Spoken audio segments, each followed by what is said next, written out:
What a cool thing we have here today. Hello everybody, my name is Jackson. I'd like to talk today about the xanny, this charming song here we have today. I'd like to talk about it from the perspective of the notes and chords. Now, I'm not going to be singing nothing today. I'll leave that to the professionals. I'll leave the lyric analysis to the kind folks over at genius.org. Strictly today talking about notes and chords. The song is pretty simple from that angle, but I think in a very satisfying way. The song is sort of like a mac and cheese. Very simple, but delicious and gratifying. So I hope you'll enjoy it. I'm going to do something today that I very rarely do. I'm going to offer sheet music for this song so y'all can learn it yourself if you'd like. The music that you'll be seeing on the screen in front of you, I'll have available as a download in the video description. You can check it out. This is a lead sheet format, so if you don't know what that is, take the time. It's well worth it to learn. It's just chords and the melody. Very simple and very direct. That's why I like it. So let's start right at the top here. We have a very basic pop song, verse, chorus, bridge format. So basically there are only three sections that we are going to take on, beginning with the verse. And the first words here, what is it about them? A major. We are in the key of A major, so this is the one. This is the tonic.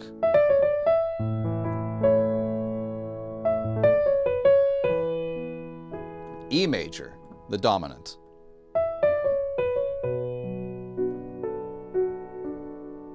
Now this is very alarming. B minor. We went from E major to B minor in the key of A. E major to B minor. We went from the 5 to the 2. Now normally that's backwards. In typical harmony, you would expect the opposite. You would expect the 2 to go to the 5. 2, 5, and then 1. Now that's how things usually go. So this is what you might call a chord regression. When you go not from the 2 to the 5, you go in fact from the 5 to the 2. And this is modern music.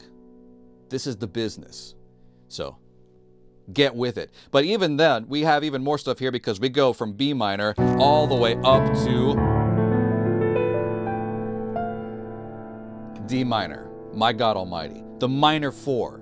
This is the minor 4. You might call this, if you're a fancy music theory nerd, you might call this a modal mixture or a modal borrowing. Sometimes in pop songs, you might see in a major key, the 4 go from the major and then go down to the minor before doing something else. But in this case, they say, you know what, forget the major 4 out the window, minor 4 is new best friend now. So we go from the 2 right to the minor 4, and it's tremendous.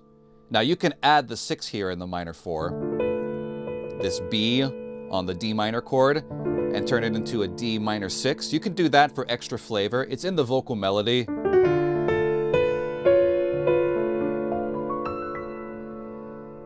That's your choice, as Marco Pierre White likes to say. It certainly fits in, and you can do that as much as you like. And then, that's our 4-bar loop in the verse, because then we just go back to...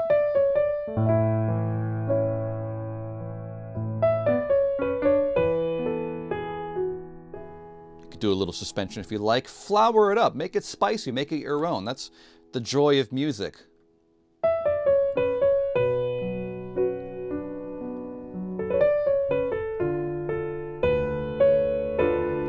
Now we get to the end of our verse section. That's it, just 4 chords.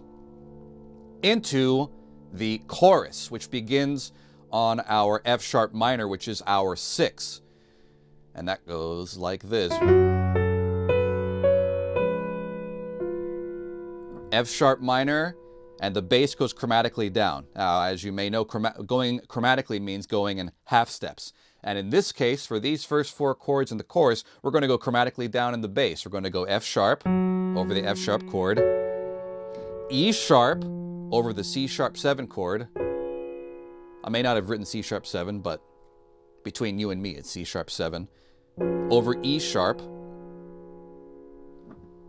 A major over E, and then D sharp minor 7 flat 5. So you'll see the bass goes chromatically down. That could be a very satisfying thing that you can use quite a bit. And then the chords in the right hand, the chords up top, fit this bass motion.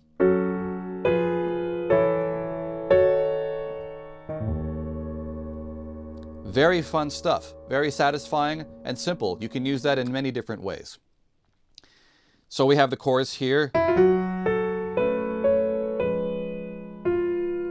Another point here, a little housekeeping semantic rule. This chord is C sharp 7,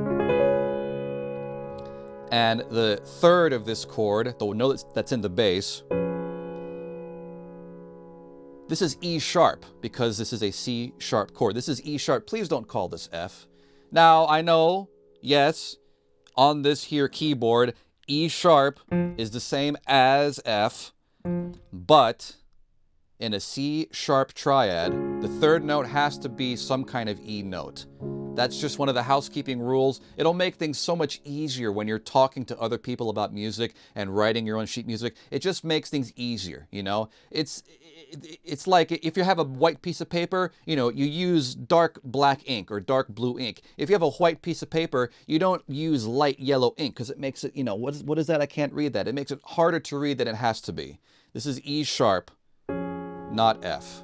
It's an important distinction. And then we have the A major, which is in the so-called second inversion because it has the fifth in the bass, the E in the bass. And then we have a new chord. This is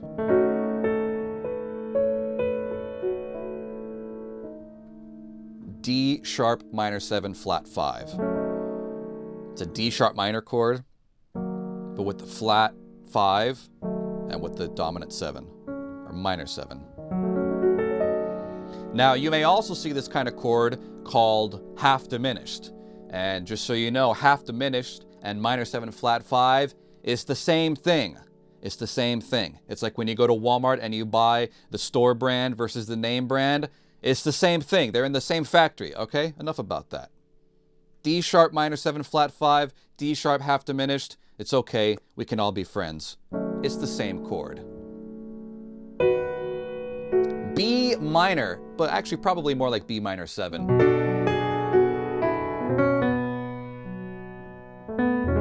And now the B minor goes to the E, the actual 2-5 like we were used to seeing. We actually have a 2-5 here, not a 5-2. Isn't that neat? And then the chorus repeats.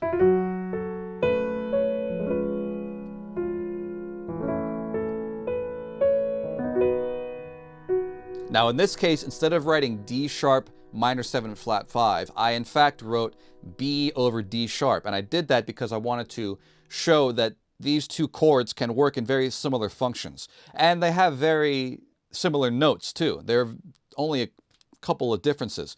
D sharp minor 7 flat 5 and B over D sharp. A couple differences. But actually, if instead of B we have B7, so B7 over D sharp, then it's only one note difference. The C sharp goes down to the B, and that's the difference between D sharp minor 7 flat 5 and B7 over D sharp. They sound very similar. They can be used in similar ways. So I wanted to show that here, that you can use different chords to have the same function.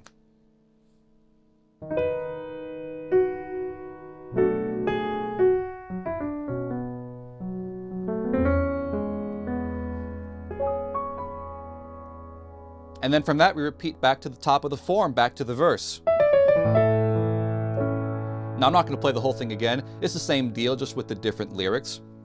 Instead, I'd like to go back to the 5 here and now move on to the bridge, the third phase of our pop song here. And the bridge begins on our B minor. So we have a little chord regression. Again, we end the chorus on the 5, and the first chord of our bridge is the 2. But what a curious thing here we have on the 2, because the vocal melody emphasizes this G sharp very strongly. So we have a B minor chord with a very strong G sharp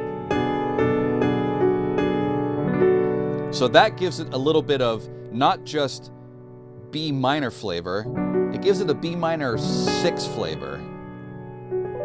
So if you choose to, you could certainly harmonize this chord, not just as B minor, but in fact as B minor 6.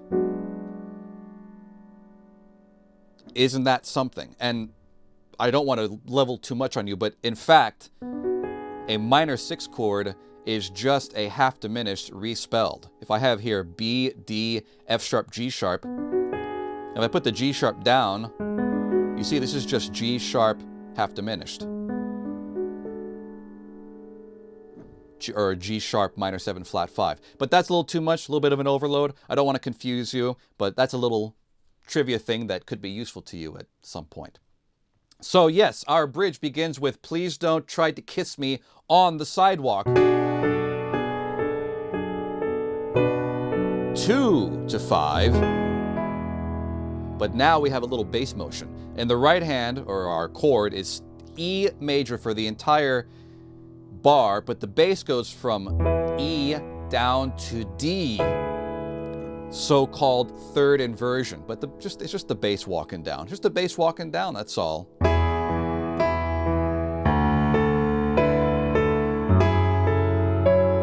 F sharp minor here.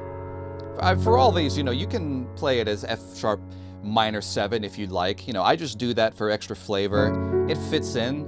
And you can do that if you'd like, or you don't have to do it if you don't like. You could just have it be straight up F sharp.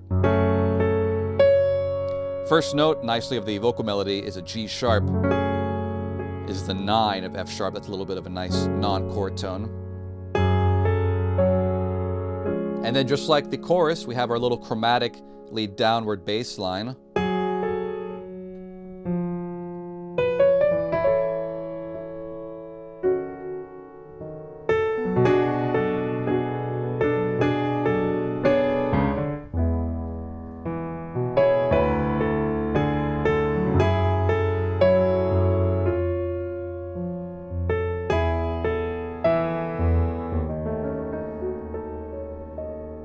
Just like the chorus. And then I thought to include this little piano idea here at the end of the form over the B minor chord and E chords. I wrote it in small note letters to show that it's not part of the vocal melody, the main melody of the song, but it's a little melodic idea that you may want to use for yourself. So I wrote it there in small note heads, and it goes just up here.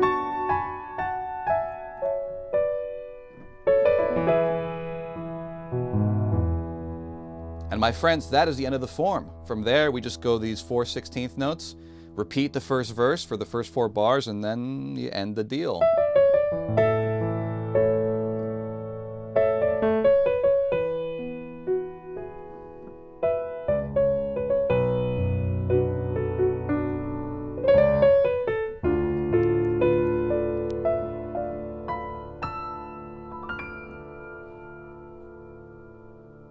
And that is the xanny. Again, I will include the link to the sheet music that you've been looking at in the description. You can download it for yourself and hopefully use it to learn and enjoy this sweet song for yourself. If you have any questions or if I was unclear about something, please feel free to let me know in the comments, and I'd be happy to try to elucidate things. But I hope you enjoyed the video. Thanks for watching. My name has been Jackson, and I will see you next time.